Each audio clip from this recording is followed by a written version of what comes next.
You're not tired, you're not broken, you're addicted to comfort.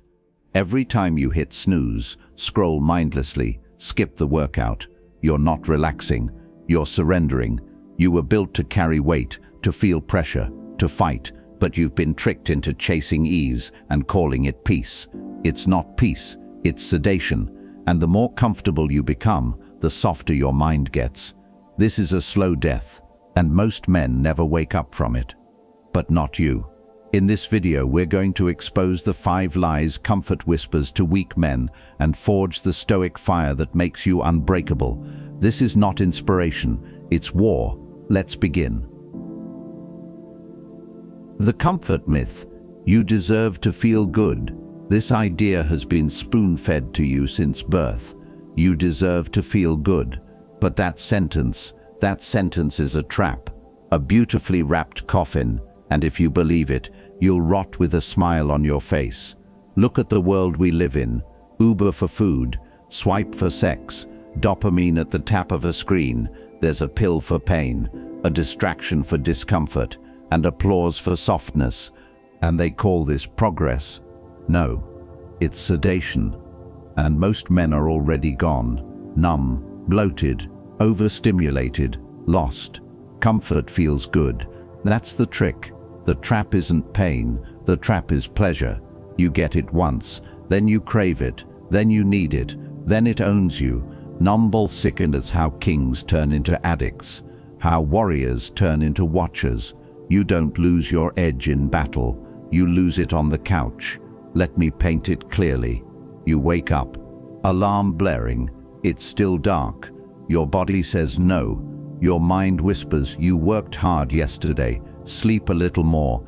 You hit snooze, that's 1 betrayal.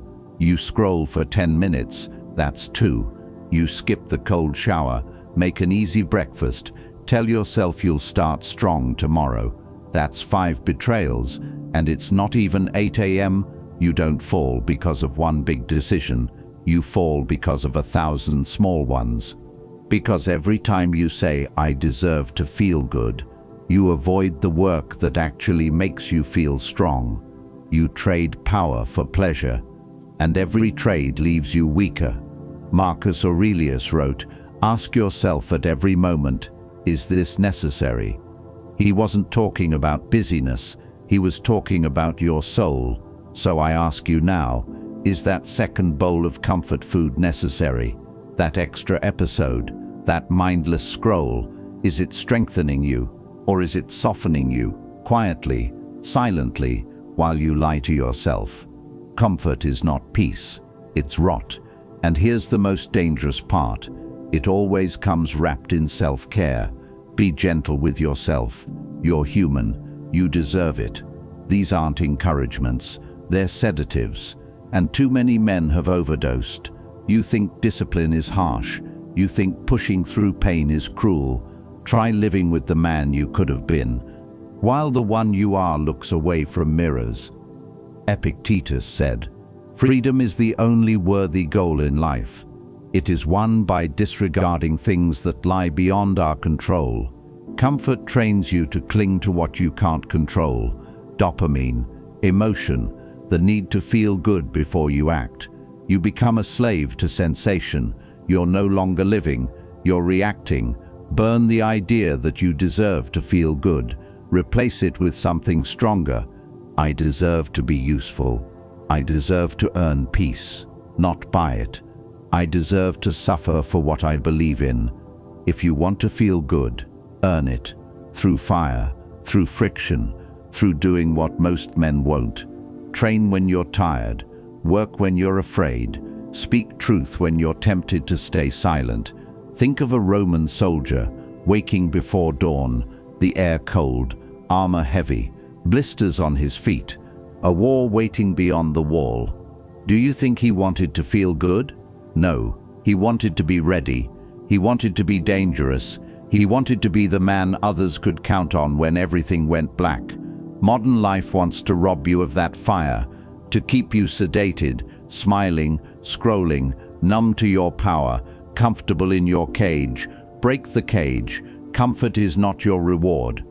It's your executioner. and it's wearing a hoodie, whispering soft lies in your ear while your mission dies behind your back. Daily protocol. Extended run. A 60-minute walk in silence. Call someone you've been avoiding. Do one thing you're deeply afraid of, and do it silently. Then journal this question every night. What did comfort try to convince me of today? And did I obey? Because you're in a war, and comfort is the enemy, whispering in your own voice. So kill the myth, burn it, bury it, and raise something stronger from the ashes. A man who chooses hard over hollow, discipline over dopamine, purpose over pleasure. This is not therapy. This is training. Welcome to war. The dopamine prison. If it feels good, it's right. This isn't motivation. This is a mirror. If you're honest, brutally honest, how many times today did you reach for something because it felt good, not because it was right? That's the cage, the dopamine prison, a place where what feels good is mistaken for what is good, and it's killing your edge. Let's call it what it is, a hijacking. You were born with a nervous system built to survive the hunt. Now, it survives the scroll. Click, swipe, bite, like. Every little spike trains you to obey the feeling, not the mission. You feel something good? You chase it. You feel something bad? You run. Congratulations, you've been trained like a dog, by tech, by convenience, by the lie that pleasure equals progress. But the Stoics saw it coming. If you are disturbed by anything external, the pain is not due to the thing itself, but to your estimate of it. Marcus Aurelius. And dopamine is the master of false estimates. It makes the easy look important. It makes the urgent feel essential. It makes the useful feel boring. That's the trap. Your brain starts to resent anything that takes effort, anything slow, anything quiet, anything that doesn't pay you in hits. So reading becomes hard. Sitting in silence feels uncomfortable. Your attention span shattered. Your willpower hijacked. You've been rewired to chase novelty and avoid necessity. And here's the kicker. You didn't notice. You thought you were just burnt out or tired, but really, you were just overfed on dopamine and starving for meaning. The Stoics taught that virtue is the only good, and pleasure, it's a shadow. It fades, it betrays, and worst of all, it convinces you to trade your freedom for another hit. Think of that. You don't need chains to be enslaved, just an endless loop of things that feel good and leave you empty. Imagine a man, every time he feels bored, he scrolls. Every time he feels anxious, he eats. Every time he feels insecure, he posts. Every time he feels tired, he escapes. Eventually, there's no pain left to teach him, no friction to sharpen him. Just this endless loop of reaction, escape, reward. That man isn't free. He's obedient to his cravings, to his comfort, to his chemistry. You want to reclaim your mind? Then you need to break the reward loop. You need to make the right thing feel more satisfying than the easy thing. It starts with friction. It starts with resistance. You have to feel the itch and not scratch it. You have to feel the urge and outlast it. You have to walk through the craving and come out harder on the other side.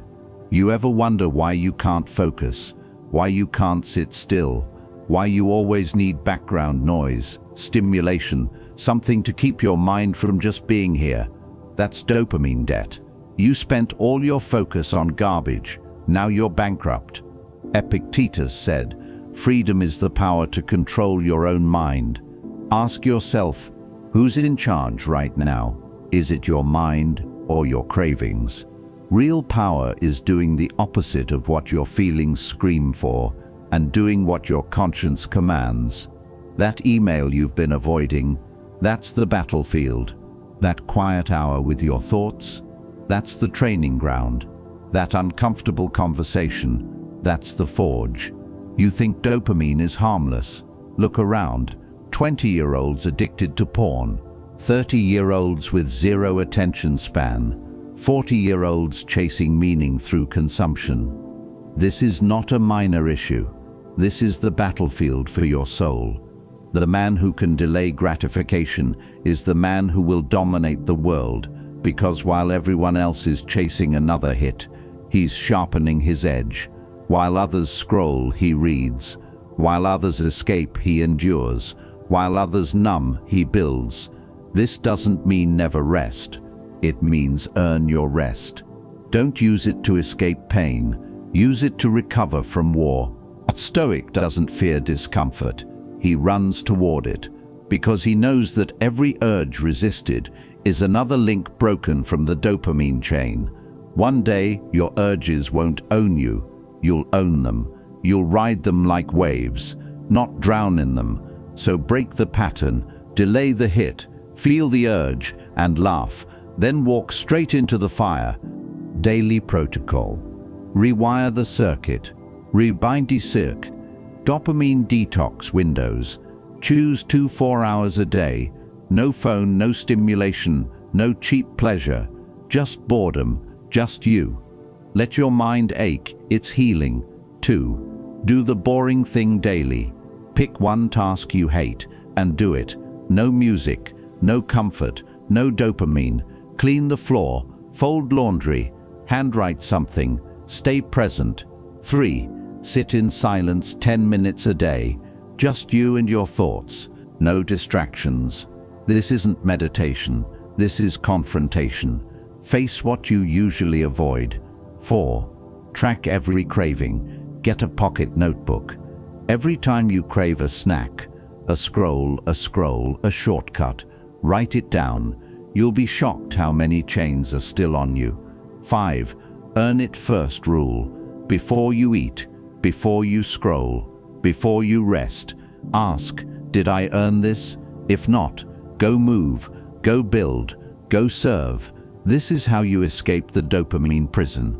Not by more control, but by more awareness, more resistance, more fire. Your edge is not gone. It's just buried beneath layers of fake pleasure. Dig, cut, burn, and rise. The emotional reactivity lie. If I feel it, it must be true. Here's the lie. If I feel it, it must be true.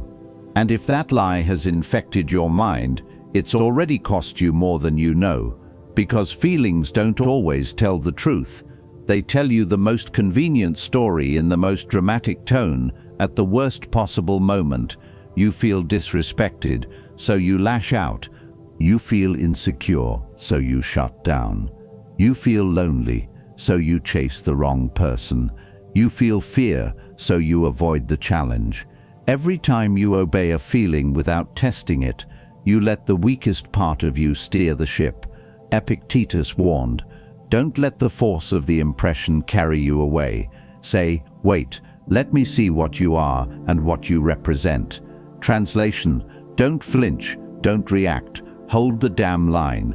Feelings are impressions, not orders, but most men were never taught this. They were taught, be yourself, express your emotions, follow your heart. That's great if you want to live a soft life, led by impulse, tantrum, and self-sabotage. But if you want to lead, if you want to dominate your space, if you want to build a code that nothing can shake, then you have to step into the fire. Picture this. A young warrior walks into battle. He's terrified, his hands shake, his gut twists, his body screams run, but he doesn't move. He knows that feeling is not the truth. The fear is real, but it doesn't get to lead. And in the moment he stands firm, he becomes a man, not because the fear vanished, but because he acted in spite of it. This is the Stoic way. You don't need to suppress your feelings. You need to observe them, test them, sit with them, and choose your action like a king, not a slave. Here's what emotional reactivity costs you: trust, leadership, respect, focus, clarity, self-respect. You yell in anger, you just lost the room. You withdraw in shame, you just lost the moment. You react without breathing. You just gave your enemy the advantage. The Stoics were warriors of the inner world. They didn't kill emotion, they tamed it. Marcus Aurelius didn't say don't feel anger. He said you have power over your mind, not outside events. Realize this and you will find strength. But let's be honest, the world doesn't reward stoicism anymore. It rewards reaction. Social media is engineered for it. Comment rage, scroll jealousy, constant outrage. You are being trained to flinch, to speak before you think, to act before you breathe, ronst before you pling. You feel insulted, instant reply. You feel triggered, instant argument. You feel sad, instant distraction. But reaction is weakness, and reaction without control is chaos. Stoicism is clarity under fire. It's breathing before speaking. It's thinking before striking. It's choosing the harder right over the easier impulse. So next time your chest tightens, next time your mind spirals, next time your ego flares, don't obey, observe, let the wave pass, and then choose. Daily protocol. Deactivate the flinch. Breathe before you speak, before you answer a question, reply to a text, or engage in conflict. Inhale 4 seconds, hold 4 and exhale 4. This one breath can save your career, your relationships and your future. Trondabant. Name the emotion out loud. When a strong emotion hits, pause. Say, this is anger, or this is shame. Naming breaks the trance. You become the watcher, not the reactor. Trontabatching. Reframe the trigger. Ask, what is this emotion trying to protect? Usually it's not about now. It's about old stories, past pain, or hidden fears. Reframe it and rewrite it. Trontabatching daily discomfort journaling. At night, write one moment you felt something strong and how you handled it. Did you lead or did you flinch? Trontabatching, choose one conscious pause per day. Pick one trigger moment, traffic, emails, criticism, and practice the pause just once a day. Control one moment and you begin to reclaim your life. Remember, a weak man obeys his emotions. A dangerous man wields them. You were not made to be soft. You were made to feel fire and forge it into power. The identity lie. This is just who I am. The words sound harmless, but they're a coffin with the lid half shut. That sentence, it's not identity, it's a death sentence. Because every time you say it, you're reinforcing a cage you built. I'm just not a morning person. I've always struggled with discipline. I'm bad at relationships. I've never been confident. This is just who I am. No, that's who you've been. That's who you chose to be. That's the identity built out of trauma, laziness and repetition. But you're not marble. You're not fixed. You're not carved in stone. You're clay, malleable, shapeable, dangerous if trained, pathetic if left alone. Marcus Aurelius wrote, "You have power over your mind, not outside events. Realize this, and you will find strength." He didn't say you were born strong. He said you can become strong if you dominate your internal world. A lion born in a cage never knows the hunt. He thinks food comes from a bowl. He paces in patterns. He roars, but it's quiet. And then one day the door swings open, and you'd think he'd bolt, but he doesn't move, because he believes the cage is who he is. Most men are that lion. And those beliefs calcified into identity. You don't even need enemies anymore. You became your own warden. Identity isn't something you find. It's something you forge through hard choices, through brutal honesty, through burning away the weak stories you've told yourself. Your name isn't lazy. Your name isn't broken. That's a title you gave yourself because it gave you permission to quit trying. Every time you say, "I'm just like this," what you're really saying is, "I'm afraid of the effort it'll take to change," Or worse, I've accepted the minimum version of myself. But what if you didn't? What if you deleted the sentence? What if, every time you heard "this is just who I am," you replaced it with "this is who I've been, but it ends now"? A man is not the labels his family, friends, or ex gave him. A man is who he chooses to be, one brutal day at a time. Epictetus was born a slave, not metaphorically, literally. He walked in chains, served masters, was beaten, but he didn't say, "I'm just a slave." He became one of the greatest philosophers in human history. If he can rewrite his name, so can you. Let go of the stories that excuse your inaction. Let go of the idea that you are fixed. The man you are is just the draft. It's time for a new chapter. Daily protocol. Destroy the old name. Write down the lie. Choose one identity you've accepted. I'm not confident. I'm addicted. I have no discipline. Write it in bold. Truss it out. Next to it, write the opposite. I am building confidence. I am disciplining the addiction. I am becoming disciplined. Even if it's not true yet, it's real. Traumatizing act against the story. Do one small action every day that contradicts the identity lie. Afraid of talking to people? Speak. Undisciplined? Wake up early. Addicted to ease? Choose effort. Each act weakens the false name. Traumatizing. Visualize the warrior you want to become. Sit in silence for 2 minutes.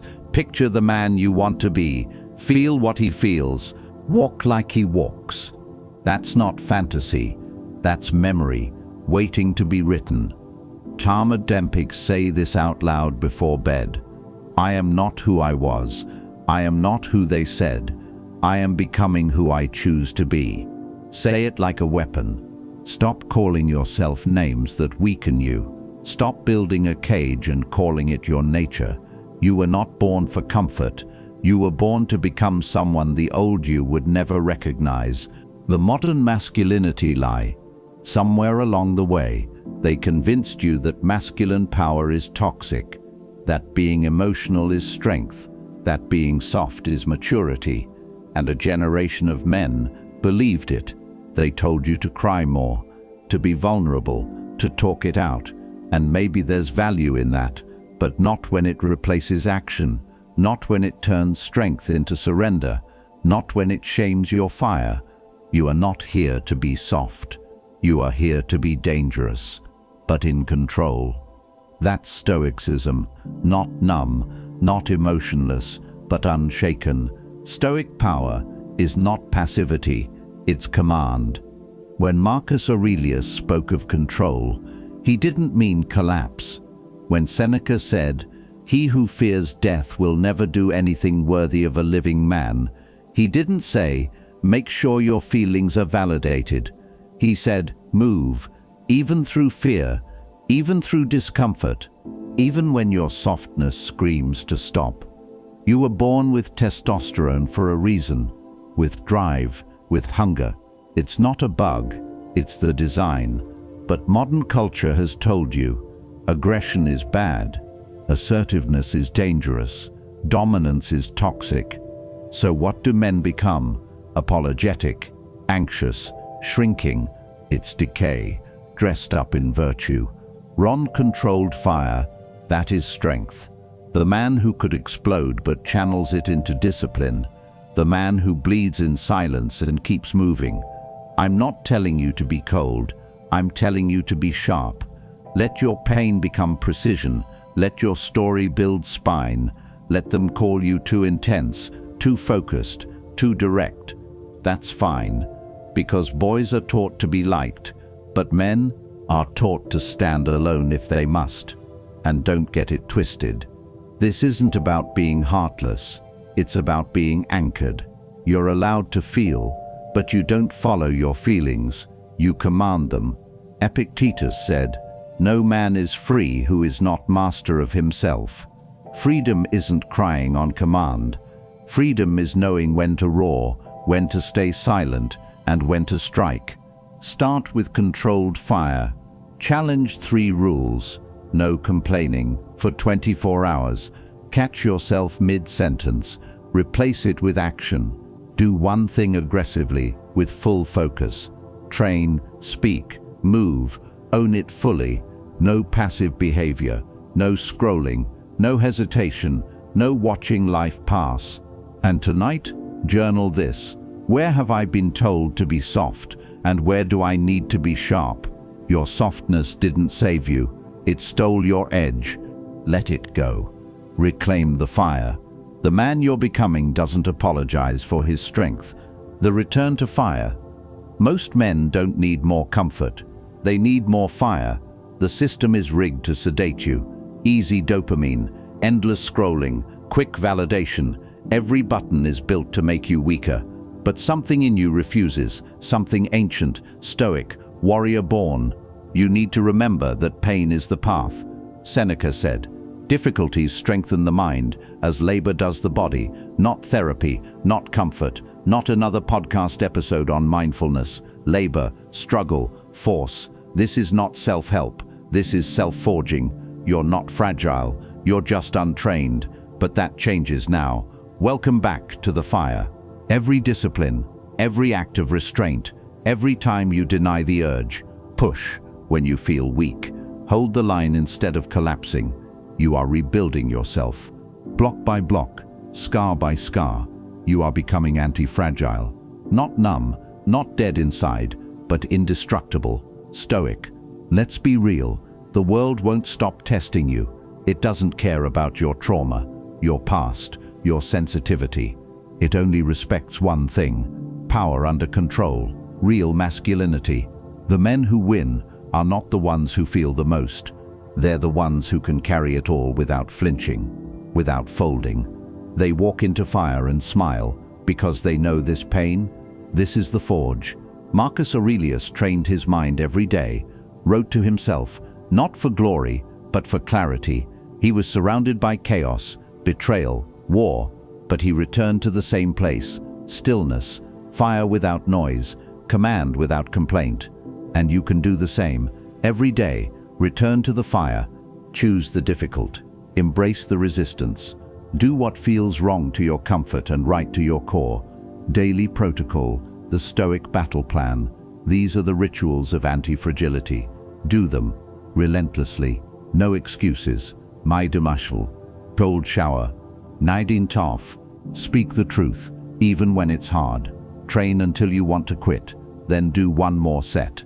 Bonus, fast for 16 hours, get uncomfortable. One silence ritual, no music, no phone, 10-20 minutes, just you. And your thoughts. If your mind screams, stay longer. That's the test. One act of controlled restraint. Don't react when triggered. Don't buy what you crave. Don't say what feels good to say. Hold it. Let the tension build. Mastery is in that pause. This is how warriors are made now. Not on battlefields, but in grocery store lines, in silent mornings, in the moment you don't hit snooze, in the cold, in the pull-up bar, in the no you say when everyone else caves. Ronert, you want clarity? You want confidence? You want that unshakable masculinity they keep promising in books and podcasts?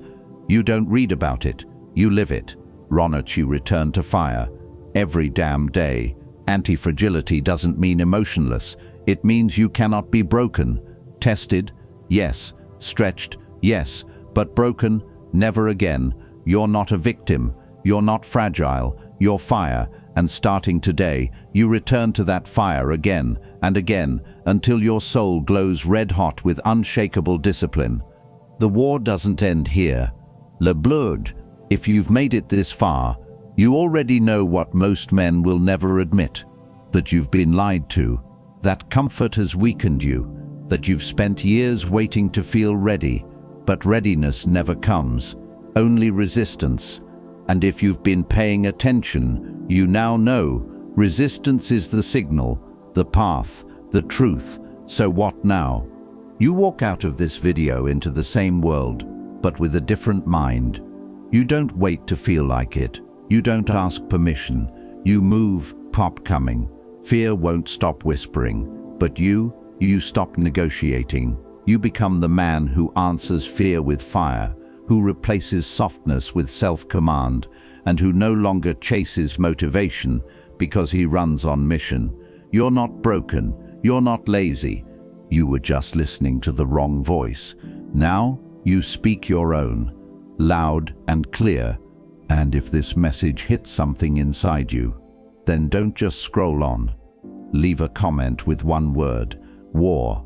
That's the signal to every other man out here building his edge. Hit like, hit subscribe, but more than that, hit the ground running. Rhine. This channel will keep giving you the truth. Stoic fire, masculine weight, zero fluff. The next video, the dopamine prison. If it feels good, it's a trap. Tap it, watch it, or don't, but either way, your excuses just died today. And now it's your move. Ron Comfort is not coming to save you. But you can still save yourself. See you in the next war.